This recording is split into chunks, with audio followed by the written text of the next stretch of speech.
Nos tables sont maintenant définies, on va pouvoir passer à leur création dans notre interface PHP MyAdmin.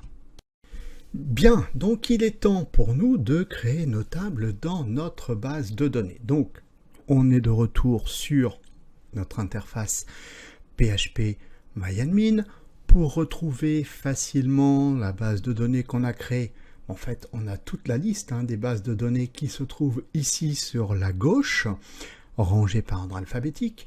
Donc là, nous, c'est la base de données Alform. Il suffit qu'on clique dessus. On clique sur la base de données Alform et voilà, on se retrouve dans la base de données Alform. Comment je sais, pour être sûr et certain que je travaille dans la base de données Alform? Eh bien, regardez, en haut de la page, on a un petit fil d'Ariane. Alors là, on nous dit on est sur le serveur 127.0.0.1, serveur local. Et ici, on a base de données .alform. Parfait. Bon, qu'est-ce qu'on nous invite à faire lorsqu'on arrive sur la base de données Alform? Bien, on nous invite à créer une nouvelle table. Qu'est-ce qui nous dit? Aucune table n'a été trouvée dans cette base de données. Et là, on nous propose de créer une table. C'est ce que nous allons faire. Alors, juste avant, je vais vous montrer également qu'on peut, si on souhaite, bien agrandir complètement cet écran et donc cacher ici l'ensemble des bases de données. Regardez, il y a une petite flèche. Je masque le panneau et voilà, du coup, je récupère plus de place pour travailler. Bon, alors la nouvelle table. Donc ici, la nouvelle table, c'est quoi? Eh bien, ça va être la table. Alors nous, on a dit qu'on allait créer deux tables. On va créer une table qui s'appelle User, une autre qui s'appelle Localisation. Bien là, ici, on va créer la table User. Donc j'écris le nom de ma table. Ensuite, on va me demander le nombre de colonnes que je souhaite pour ma table. Alors qu'est-ce qu'on avait dit? On avait User ID, ça fait 1, on a pseudo, ça fait 2, on a hash, ça fait 3, on a date d'inscription, ça fait 4, et on a localisation ID, ça fait 5. Alors ici, bien, je vais lui dire, je voudrais 5 colonnes. Alors, il n'y a pas de souci, si j'avais oublié que j'avais dit je veux 4 colonnes, j'aurais eu moyen de rajouter une colonne. Tiens, d'ailleurs, je vais le faire. Je vais dire, ah ben non, tiens, je vais dire que ces 4 colonnes, j'ai pas fait attention. Bon, donc, une fois que je suis OK, j'ai plus qu'à cliquer sur le bouton exécuter. Donc, je clique sur le bouton exécuter et regardez. Ici, nous avons l'ensemble des colonnes que nous allons remplir. Vous voyez, comme j'ai dit, il y en avait 4. Bien là, ici, il y a 1, 2, 3, 4. Et j'ai dit, ben, je me suis trompé, il faudra que j'en rajoute une 5e. On va voir ça après. Alors pour l'instant, on va créer nos colonnes. Alors pour créer la première colonne, bien, je me rends ici sur le premier champ. Et là, j'avais dit qu'elle s'appelait comment? Bien, j'ai dit, elle va s'appeler User ID. Alors je vais écrire User ID. Voilà le nom de ma colonne. Alors encore une fois, pas d'espace. Si je veux simuler l'espace, soit je mets un underscore, soit je mets du camel case, mais pas d'espace, encore moins des tirets, d'accord? Et pas de caractère accentué. Donc là, ici, nous venons de créer notre première colonne qui s'appelle User ID. Alors, regardez, ici, on a plein d'informations justement concernant bien notre première colonne. Alors, à savoir, ici, j'ai un petit menu déroulant qui s'appelle type. Alors, si je déroule mon menu, regardez, il y a vraiment beaucoup de choses. Alors ça, c'est quoi? Eh bien, c'est le type de données que je voudrais qui soit inscrite dans la colonne User ID. Alors, qu'est-ce que je voudrais dans cette colonne User ID? Bien, en fait, ce que je voudrais, c'est créer un identifiant unique. Et cet identifiant, je voudrais qu'il soit constitué simplement de nombres entiers. Donc, je vais choisir ici un type entier. Alors, regardez, ici, on a 4 valeurs qui sont tout en haut, puis après, on a d'autres valeurs. On a numérique, on a dateur, on a chaîne de caractères, vous voyez? Eh bien, ce qui va nous intéresser ici, la plupart du temps, en fait, ce sont ces 4 types-là qui vont nous intéresser. Je redis encore une fois, nous aurons l'occasion de voir plus en détail la création d'une base de données et on passera en revue les différents types disponibles. Alors, pour le moment, donc on a dit quoi? On a dit qu'on voulait un entier, donc on va choisir le type INT comme integer. Donc là, voilà. Ici, on a choisi le type de données que l'on voudra dans la colonne user ID. Ensuite, on va passer au champ suivant. Donc ça, c'est taille valeur. Ici, c'est pour entrer bien justement quelle valeur, quelle taille fera mon identifiant, mon entier. Alors, soit j'écris une valeur, par exemple 11, par exemple 13, comme je veux, soit je le laisse vide. Vous voyez, il me dit que c'est obligatoire, mais lorsque je choisis un entier et que je laisse vide, alors PHP-MyAdmin mettra une valeur pour moi, et généralement, il mettra la valeur 13. Ça m'arrange très bien, donc je ne remplis pas, je m'exempte de remplir ce champ. Je passe à la valeur suivante, donc ça c'est valeur par défaut. Et ici j'ai un petit menu déroulant, donc là quand je regarde, bien il me dit soit aucun, c'est-à-dire je ne souhaite pas avoir une valeur par défaut, soit je peux définir tel que, voilà, et puis en ce moment-là, ici, je vais mettre une valeur par défaut. Par exemple, je vais écrire 12, et donc s'il n'y a pas d'information, par défaut, il écrirait 12 à chaque fois dans la colonne User ID. Alors là, en l'occurrence, ça ne m'intéresse absolument pas qu'il fasse ça. Après, je peux dire aussi que la valeur peut être nulle, voilà, et donc auquel cas je choisis nul. Bon, moi ici, je vais dire valeur par défaut aucune, je ne souhaite pas qu'il y ait de valeur par défaut. Ensuite, alors vous voyez, quand j'ai choisi nul, regardez, il m'a coché là, donc je vais le décocher. Ensuite, j'ai ici un interclassement. Alors l'interclassement, c'est ce qu'on avait défini quand on a défini notre base de données Alform. Je vous avais dit quoi? Je vous avais dit, nous, on choisit l'interclassement UTF-8 général CI. Alors UTF-8 général CI, il est là. Voilà. Cependant, je ne vais pas le faire. Alors en plus ici c'est un entier, donc ça n'a pas d'intérêt, puisque le UTF-8 général CI, pourquoi je le choisis? Pour gérer les caractères accentués. En l'occurrence ici c'est juste des nombres, donc j'ai pas à gérer les caractères accentués. Je continue. Attribut, ici je ne vais pas m'en occuper. Nul, ça veut dire que si je coche ça veut dire que j'accepte qu'il y ait une valeur nulle, et à ce moment-là, eh bien, si je reçois rien, ça sera écrit nul dans la colonne. Index, on a différentes choses. Donc, ce qui concerne une clé primaire unique, mais on ne va pas s'occuper de cette information. C'est celle-ci qui va nous intéresser. Vous voyez, quand je vais là sur AI, il me dit ça veut dire auto-incrément. Alors, auto-incrément, ça veut dire quoi? Ça veut dire que PHP-MyAdmin va gérer pour moi le fait que cette clé-là soit unique. C'est-à-dire qu'en fait, regardez, je vais cliquer là-dessus, automatiquement, il va m'ouvrir. Alors, il me l'a pas ouvert. Bon, c'est pas grave, c'est une autre interface, ça n'a pas d'importance. Bon, automatiquement, il m'a dit, c'est une clé primaire. Donc, ça tombe bien. Elle est auto-incrémentée. Ça veut dire quoi? Ça veut dire que le premier enregistrement aura pour valeur 1. Le deuxième enregistrement aura pour valeur 2. Le troisième enregistrement aura pour valeur 3.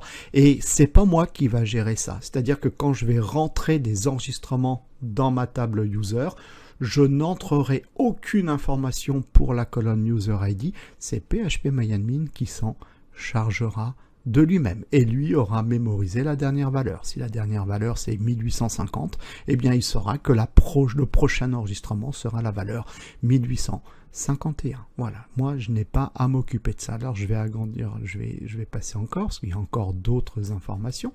Alors ici, commentaire, c'est-à-dire que je pourrais éventuellement donner un commentaire sur ma colonne, chose que je n'ai jamais fait, je ne fais jamais. Et puis ensuite, on a d'autres informations qui, très honnêtement, n'ont pas d'intérêt à être présentées. Bon, alors maintenant je continue. Donc la deuxième colonne, c'était quoi? C'était pseudo. Alors je vais choisir, donc je vais écrire justement ici pseudo. Ça veut dire que dans cette colonne-là, je viendrai ranger le pseudo de l'utilisateur. Alors au niveau du type, bah, le pseudo, ça sera pas un entier, ça sera pas 1, 1, 2, 3, etc.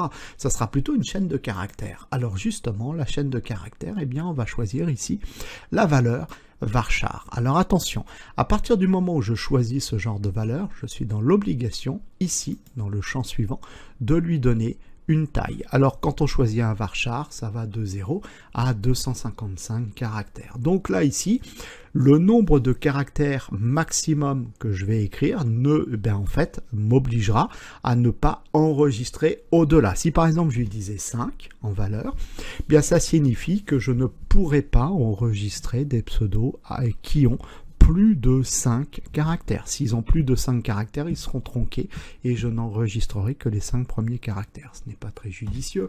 On va écrire par exemple 50, donc là ça veut dire qu'on accepte jusqu'à 50 caractères pour un pseudo. C'est pas mal. Alors tiens, justement, quand j'ai montré tout à l'heure valeur par défaut, ben là j'aurais pu dire par exemple tel que, et puis Toto par exemple. Voilà, donc ce qui signifierait que si je ne reçois pas de valeur pour le pseudo, alors automatiquement ça sera écrit Toto. Voilà. Bon, je vais enlever ça, je vais laisser aucune. Au niveau de l'interclassement, bah justement, comme c'est une chaîne de caractères, on a dit, bah ici, ce qui nous intéresserait, c'est de nous servir de notre interclassement UTF-8 General CI. Oui, mais je ne vais pas le faire. Je ne vais pas le nommer. Pourquoi? Parce que je l'ai nommé déjà lorsque j'ai déclaré ma base de données. Donc du coup, je m'exonère d'aller chercher à chaque fois que j'ai une chaîne de caractères, d'aller définir son interclassement. Tant mieux. Ensuite, pour le reste, ça n'a pas d'importance. Alors, auto-incrémenté, il ne peut y avoir qu'une seule clé primaire, unique, auto-incrémentée, par table. Donc ici, je n'ai surtout pas à cocher quoi que ce soit. Bon, et puis encore une fois, si je voulais que ça soit nul, je clique là-dessus et automatiquement ici, si j'en vois rien, ça sera écrit nul. Voilà. Donc là, c'est terminé pour la deuxième colonne. Ensuite, on va passer à la colonne suivante. Alors maintenant, donc, on va écrire donc pour la troisième colonne âge.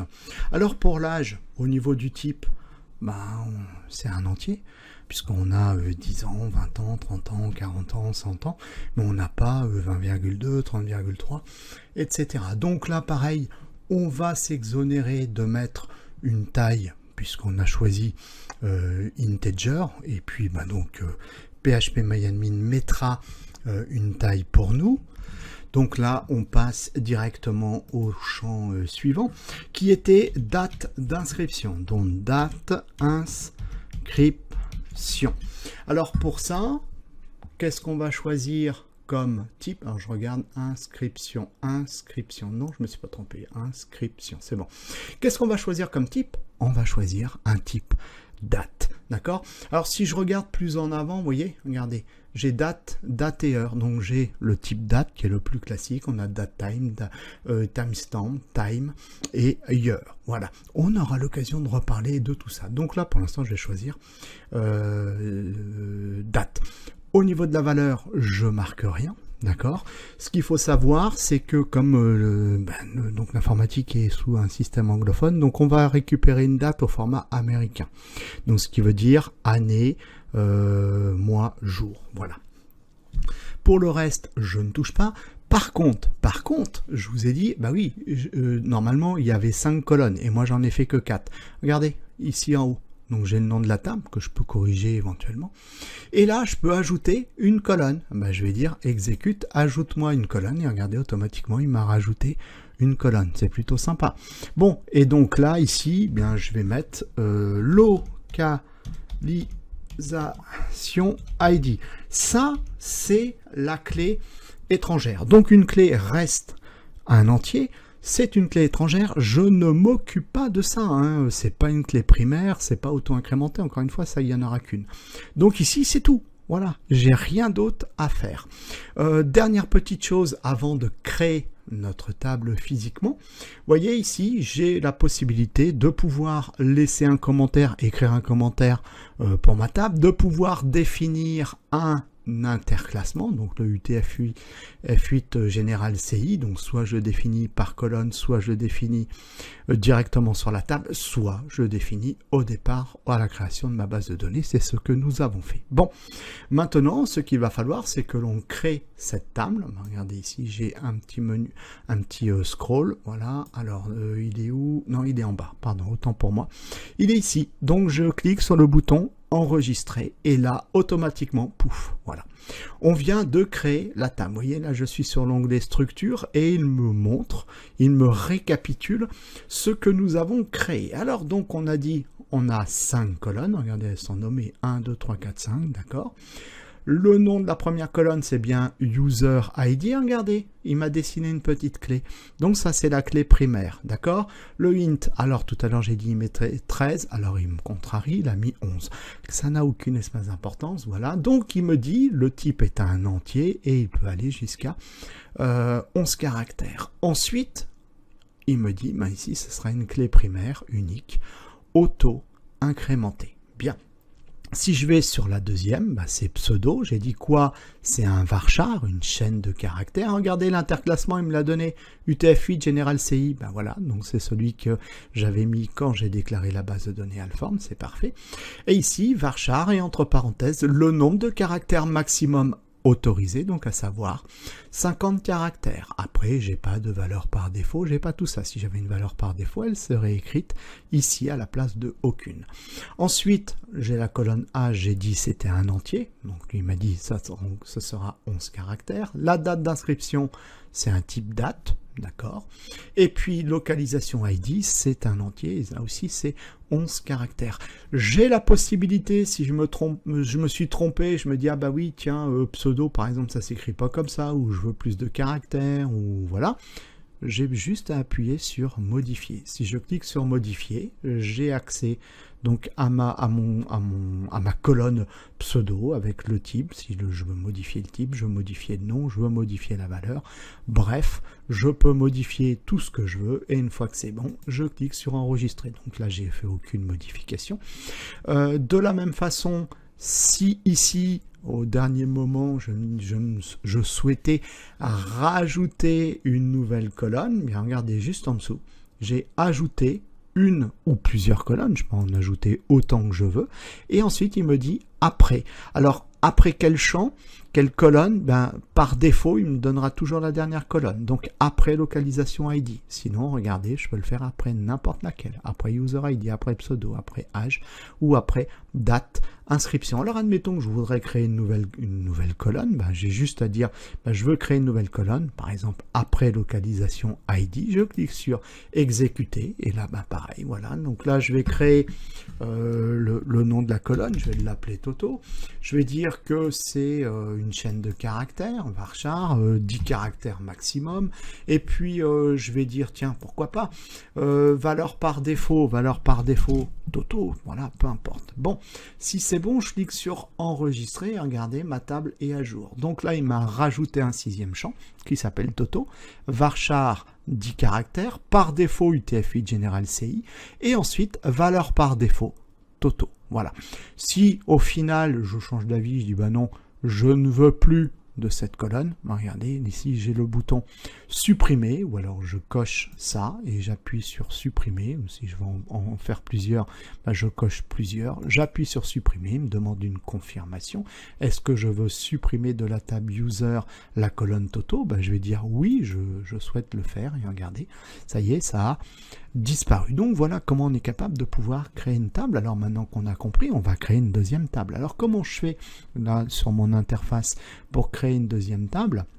Bien, le mieux c'est de revenir en racine de ma base de données. Donc là je vais revenir sur la racine de ma base de données Alform, mais regardez ici il me fait le récapitulatif, il me dit bah voilà, dans la base de données il y a une table qui s'appelle user, d'accord, ok, je le sais. Bon, et il me dit, il n'y a qu'une seule table. Ben, je vais en créer une deuxième, ben, ici, nouvelle table. La deuxième, elle doit s'appeler localisation. Localisation, voilà, je crée la table localisation. Combien de colonnes? 2 colonnes. Eh bien hop, je vais dire, je veux 2 colonnes. Et je clique sur exécuter. Et puis ben là, pareil que tout à l'heure. Donc le premier, j'ai dit, bah tiens, je l'ai, c'est localisation ID. Lui, c'est une clé primaire, unique, auto-incrémenté. Donc, ce sera un entier. Et j'ai dit auto-incrémenté, donc je vais cocher AI. Et automatiquement, il me dit, bah voilà, il s'agit de la clé primaire. D'accord, c'est parfait. Deuxième colonne, c'est localisation. Donc, localisation.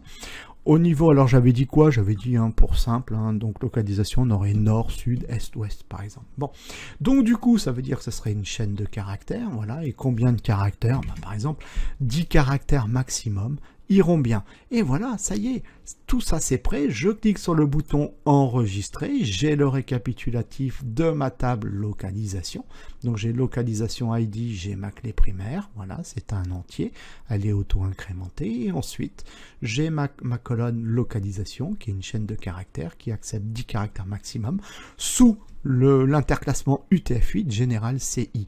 Maintenant, si je veux voir combien j'ai de tables, ben pareil, je reviens sur la racine de ma base de données. Regardez, maintenant, il me dit, voilà, il y a 2 tables. Il y a une table qui s'appelle localisation et il y a une table qui s'appelle user.